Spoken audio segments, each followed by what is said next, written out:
Dictation start होगा 3 second बाद। पिछले कुछ समय से लगातार जिस तरह पेट्रोल और डीजल की कीमतों में बढ़ोतरी हो रही है, उसे देखते हुए यह आशंका पहले ही जताई जा रही थी कि इसका असर बाजार में मौजूद सभी ज़रूरत के सामान पर पड़ेगा ही।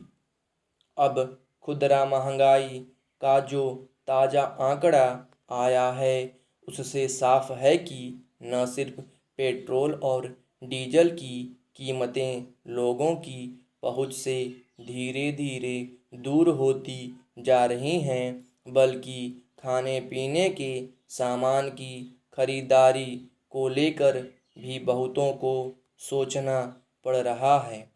गौरतलब है कि कच्चे तेल और विनिर्मित वस्तुओं की कीमतों में इजाफे की वजह से थोक मूल्य सूचकांक पर आधारित महंगाई की दर मई में बढ़कर रिकॉर्ड उच्च स्तर 12.94% पर पहुंच गई, जबकि सिर्फ साल भर पहले मुद्रास्फीति 0 से 3.37% नीचे थी। इसके साथ साथ खाने पीने के सामान की कीमतें भी तेज़ी से बढ़ी हैं।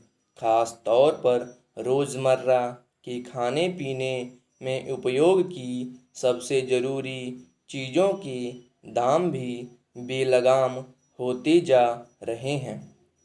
सच यह है कि इस साल बीते कुछ महीनों से थोक और खुदरा महंगाई की रफ्तार में जिस तरह की तेज़ी आई है, उसने आम लोगों के माथे पर शिकन पैदा कर दी है।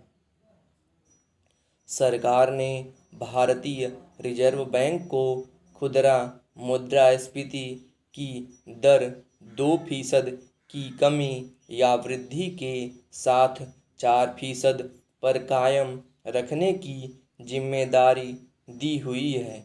यह व्यवस्था मुख्य रूप से देश की आबादी के उस हिस्से की फिक्र में है जिसकी थाली पर बाजार भाव का सीधा असर पड़ता है, लेकिन ऐसा लगता है कि 4% का यह आंकड़ा अब महज औपचारिक दस्तावेजों तक सिमट कर रह गया है। अंदाज़ा इससे लगाया जा सकता है कि खुदरा महंगाई दर मई में उछलकर 6.3% पर पहुंच गई। सवाल है कि जिस दौर में कम से कम रोज़मर्रा की सबसे ज़रूरी चीज़ों की कीमतों को नियंत्रण में रखने की ज़रूरत है, वैसे में आखिर वे कौन सी नीतियां लागू हो रही हैं जिनमें महंगाई पर लगाम लगने के बजाय इसमें और ज़्यादा इजाफ़ा होता जा रहा है। एक ओर पेट्रोल का दाम कई राज्यों में 100 रुपये प्रति लीटर से पार कर चुका है, तो डीजल भी इसके करीब है। वहीं खाने पीने की लगभग सभी वस्तुओं की कीमतों में बेलगाम बढ़ोतरी ने आम लोगों के सामने बहुस्तरीय चुनौती खड़ी कर दी है।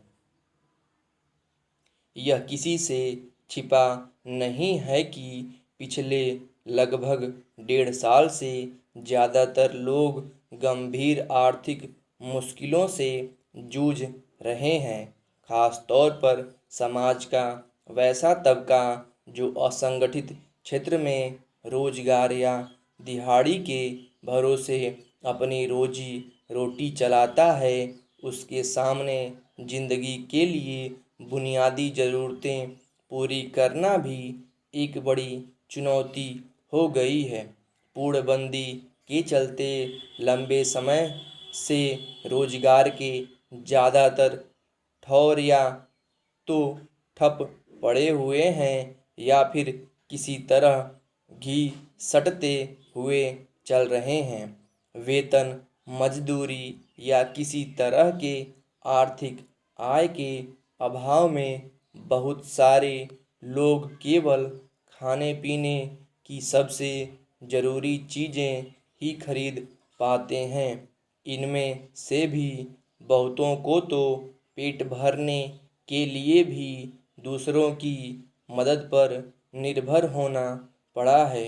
यहाँ तक कि मध्य वर्ग की क्रय शक्ति भी पहले की अपेक्षा काफ़ी कमज़ोर हुई है। ऐसी स्थिति में महंगाई की चौतरफा मार झेलना सबके लिए आसान नहीं है। जाहिर है अब यह सरकार पर निर्भर है कि वह बाजार में महंगाई के स्तर को कम करने से लेकर लोगों की आर्थिक स्थिति को पटरी पर लाने के लिए क्या करती है। स्टॉप।